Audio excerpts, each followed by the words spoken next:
Bueno, el tema de esta noche pues es migración y economía y bueno, pues estamos tocando este tema por todo lo que ha pasado en Estados Unidos, con todos los mexicanos que están siendo deportados, pero estamos en un momento muy interesante porque si Donald Trump llega a tener resultados y no hubiese más migrantes en los próximos años que quisieran cruzar la frontera de Estados Unidos, pues sería un grave problema para México. ¿Por qué? Bueno, pues porque su población ya no crecería. Entonces estamos en una coyuntura muy interesante y en consecuencia, bueno, pues el tema de esta semana es migración. Soy Carlos López Jones, director de Tendencias Económicas y Financieras. En X me encuentras como Carlos López Jones y gracias a la doctora Erika Dan, este space se convierte en un podcast que publicamos en Spotify y Apple Podcasts. Escribo los domingos mis estrategias de inversión, así como el Substack de Carlos, donde tratamos algunos temas de economía y finanzas, por si es de su interés. Bueno, vamos a empezar con qué es la migración para la economía de un país. La migración realmente es algo muy interesante, lleva muchos años, desde toda la vida de los seres humanos, desde que llegaron de un lugar a otro lugar y se movieron para encontrar en otras comunidades pues mejor calidad de vida o una vida diferente. Por ejemplo, podemos hablar de que Estados Unidos no se hubiera colonizado si no hubiera sido por los migrantes ingleses que buscaban huir de los temas religiosos de Inglaterra. Podemos hablar más recientemente de México. El principal producto agropecuario que exporta México después de la cerveza y el tequila es el aguacate Hass. Y ese aguacate Hass se produce en México gracias a los migrantes mexicanos michoacanos que se fueron a Estados Unidos, aprendieron allá cómo se produce este aguacate, se lo trajeron a México y aquí, bueno, pues empezaron a producir aguacate donde antes pues se producía maíz y otros productos. Y bueno, más recientemente lo mismo ha pasado con la zarzamora, con la fresa, los migrantes mexicanos, michoacanos, los hijos de aquellos que sembraron aquellas primeras huertas de aguacates, pues se fueron a Estados Unidos y aprendieron allá cómo sembrar zarzamora, fresa y otros berries que son tan ricos y que solamente se consumen, bueno, antes solamente se consumían en Estados Unidos o tenían un gran valor en Estados Unidos. Y ahora, bueno, pues ya se producen desde México en menores espacios que los aguacates, pero en las mismas tierras. Entonces, la migración es algo que ayuda a ambos países de todas las formas, ¿no? Por un lado, permite que haya innovación, que haya transferencia de tecnología, que haya transferencia de conocimientos y al mismo tiempo permite que los países se rejuvenezcan. De las 100 empresas más importantes de Estados Unidos en este momento, más de 40 están dirigidas por hijos de migrantes o migrantes mismos. Ahí tienen el caso de Microsoft, tienen el caso de Apple y de muchas otras empresas que han encontrado en hijos de migrantes esa búsqueda de hacer cosas nuevas de manera diferente a como se hacen de manera tradicional. Y eso, bueno, pues va generando migración, va generando nuevos conocimientos. Para quienes migran, bueno, pues evidentemente están en busca de una nueva vida, de mejores oportunidades, ya sea desde el tema de seguridad. Hay muchas personas que se han movido de México por temas de seguridad hacia Estados Unidos, porque los pueblos en donde están viviendo, bueno, pues lamentablemente han sido cooptados por el crimen organizado o simple y sencillamente en busca de oportunidades de trabajo, de ganar más dinero en Estados Unidos de lo que ganarían aquí.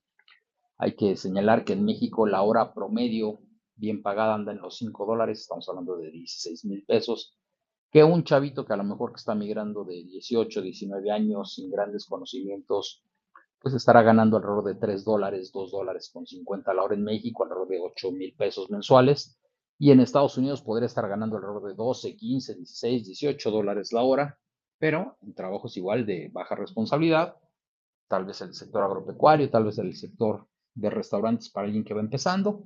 Y bueno, pues esos $15 en Estados Unidos serían la línea de pobreza y bueno, de esta manera, pues los norteamericanos obtienen mano de obra barata y los mexicanos que van hacia allá obtienen pues tal vez 5 o 6 veces más ingresos de los que habrían obtenido en México.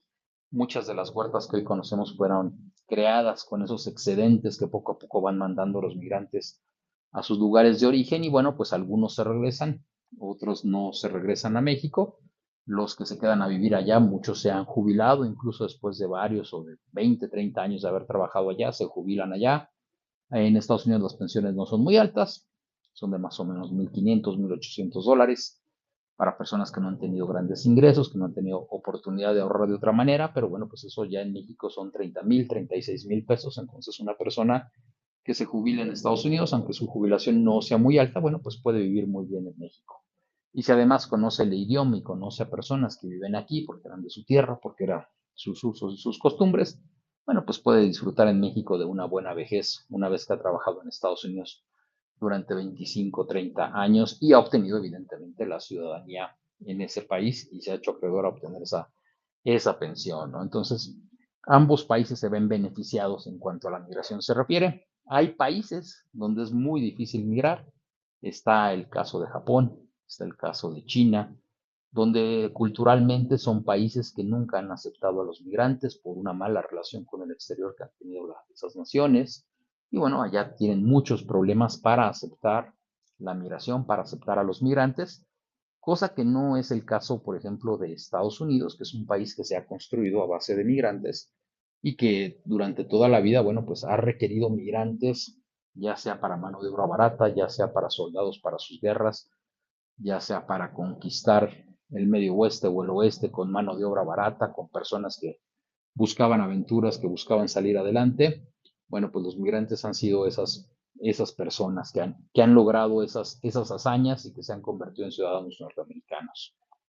Y bueno, pues por ejemplo, hay una empresa, bueno, un organismo en Estados Unidos que hace encuestas, se llama Pew Research, y Pew Research lo que nos dice, por ejemplo, es que en Estados Unidos viven 40 millones de mexicanos, cuando no es esa la cifra que ellos mismos manejan cuando revisan su metodología es que nos dicen que son 11 millones de mexicanos nacidos en México que ya viven en Estados Unidos con diferentes temas legales. La inmensa mayoría son inmigrantes, son ilegales.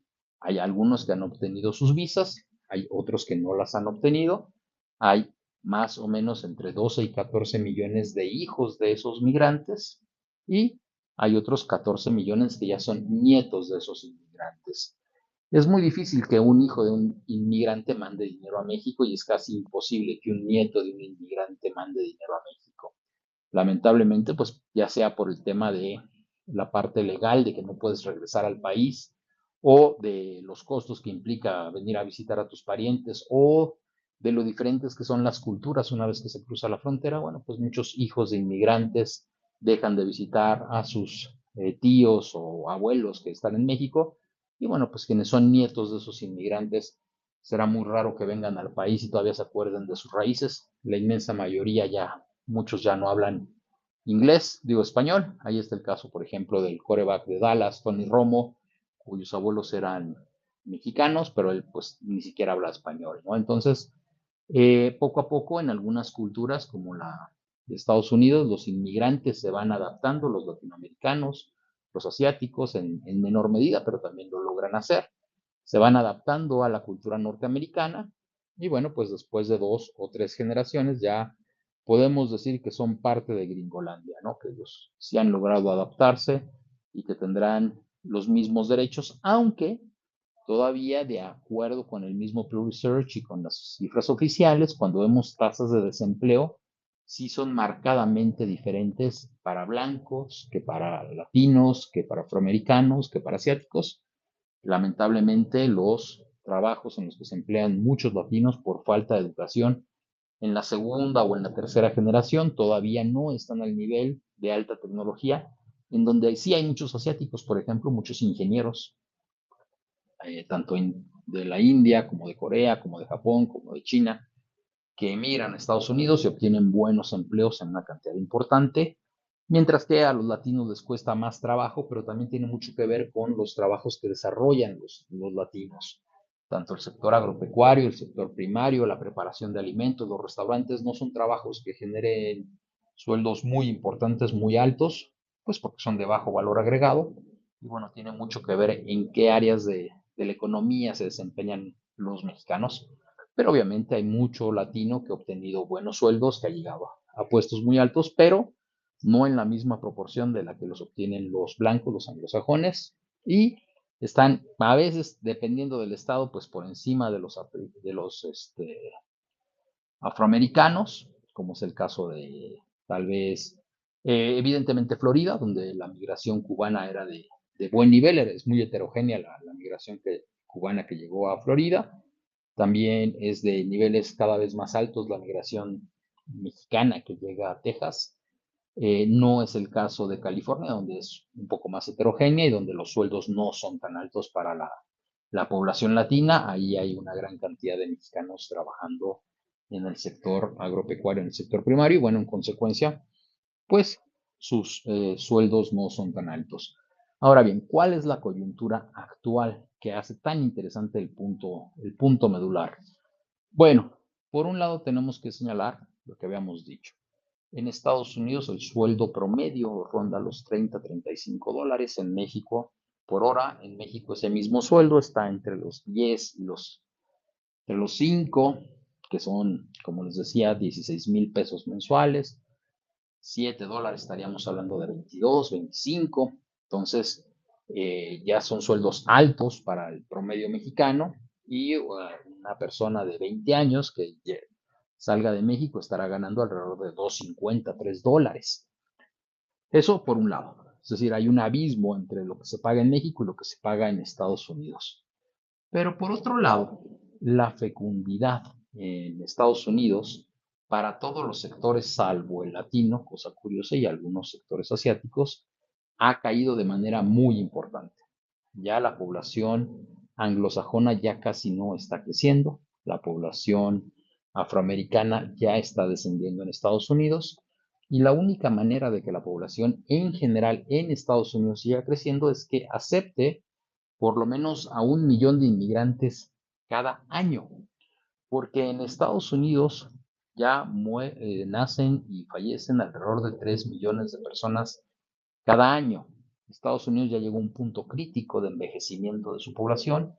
Alrededor del 19% de la población norteamericana ya tiene más de 65 años y eso estamos hablando de más o menos 60 millones de personas. Hay que señalar que la suma de todos los niños, bebés, hasta adolescentes de hasta 15 años es de 58 millones. Es la primera vez en la historia de Estados Unidos que la población de 65 años y más supera a la población de 0 a 15 años. Y esta situación en donde este número de adultos mayores es cada vez mayor que el número de bebés y que en consecuencia eh, ya el número total de población norteamericana se estancaría o iría a la baja, bueno, pues es un tema que solamente se puede resolver con inmigrantes. ¿Por qué es un problema para la economía que la población no crezca? Bueno, lo vimos en Japón y lo estamos viendo ahorita en China. ¿Qué pasa? Que si la población ya no crece, ya no hay incentivos para construir nuevas casas, nuevos departamentos, y el sector inmobiliario empieza a entrar en crisis, porque pues ya no se requieren más de sus servicios, salvo la renovación de inmuebles o tirar un edificio para poner otro, pero es una cantidad mucho menor. Conforme la población envejece, va comprando menos celulares, menos ropa, menos autos, y la cantidad de autos que se venden en una economía va disminuyendo conforme la población envejece. Les doy un dato. En el año 2000 en Japón se vendían 6 millones de autos, hoy en día se venden 4.5 millones de autos. Y cuando cae la venta de autos en un 25%, pues se requieren 25% menos distribuidores de autos, 25% menos vendedores y evidentemente fábricas que produzcan 25% menos. Pero no solo eso, conforme la población envejece, el mayor problema es la innovación. La gente que llega a los puestos altos hace estudios de mercado y se da cuenta que como todas las personas o el gran poder adquisitivo está en su generación, esas personas lo que quieren es que ya no le cambies el botón, la palanca, las funciones que tienen las cosas y en consecuencia no hay innovación. Los jóvenes, aun cuando proponen cosas diferentes, pues se encuentran con un mercado que no quiere cosas nuevas y en consecuencia, pues los productos no innovan, no van mejorando. Al mismo tiempo, otros mercados sí quieren cosas nuevas, sí quieren nuevas palancas, nuevas funcionalidades que los botones hagan más cosas y bueno, pues esos son los que le van ganando terreno. En el año 1990, la principal marca de electrodomésticos, bueno, de televisiones era Sony. Yo me acuerdo de una Sony Trinitron que tuvimos en casa. Y hoy en día, pues yo no compraría una televisión Sony. Yo compraría una televisión Samsung o LG, que son los líderes en este momento. Y lo mismo pasaba con autos. Un auto Nissan de 1995 era un muy buen auto. En el año 2000 era una maravilla de auto. Y hoy en día, bueno, pues ya los autos de Nissan están en serios problemas y hay otras marcas japonesas que están en problemas porque las marcas chinas les han estado ganando terreno. Entonces, ¿qué pasaría si Donald Trump llega a tener éxito y no llega a permitir la migración? Bueno, pues evidentemente lo que va a pasar es que la población norteamericana se va a estancar y va a ser un gravísimo problema, no solo para Estados Unidos, también para México, porque en la medida en que la población norteamericana compre menos bienes y servicios, nos va a estar comprando menos bienes y servicios a los mexicanos, ¿no? Porque somos un país que le exportamos a Estados Unidos alrededor de 500 mil millones de dólares, ¿no? Comercio total es de 600 mil, y de esos 600 mil, 500 mil millones de dólares van a Estados Unidos y mucho de ese comercio son empresas norteamericanas que han encontrado en México un lugar barato donde maquilar sus productos, pero evidentemente si en Estados Unidos los mercados, porque la gente empieza a envejecer como ya está pasando, y empiezan a comprar menos productos, bueno, pues comprarán y pedirán a su empresa en México que haga menos productos, ¿no? Entonces, para México el envejecimiento de la población norteamericana sí es un tema que debemos de considerar y obviamente, bueno, pues hay que trabajar con Estados Unidos para tratar de cambiar un poco la mentalidad de Trump, lo cual es difícil de lograr, pero como ya hemos visto, sí hay gente que sí le puede hablar al oído y decirle, oye, Trump, aquí estás cometiendo un grave error, ¿no? Por un lado está el tema de trabajadores en el sector agropecuario. Se estima que las pérdidas podrían rondar los 100 mil millones de dólares, porque no hay trabajadores agropecuarios en el sector norteamericano que quieran ganar menos de 35, 40 dólares la hora por partirse el lomo, mientras que hay trabajadores mexicanos inmigrantes que están dispuestos a trabajar por 12, 15, 18, 20 dólares la hora, lo cual pues para ellos es nivel de pobreza, pero sí hay mexicanos que estarían dispuestos a trabajar por esa cantidad y bueno, pues si no se presentan por las redadas, obviamente el sector agropecuario tiene problemas, el sector turismo tiene problemas, el sector de hostelería, de hospitalidad, esto es restaurantes, servicios a clientes, pues también tienen problemas por las mismas razones, ¿no? Lamentablemente, el norteamericano pide 40 dólares la hora, los mexicanos, como les decía, 20 dólares la hora.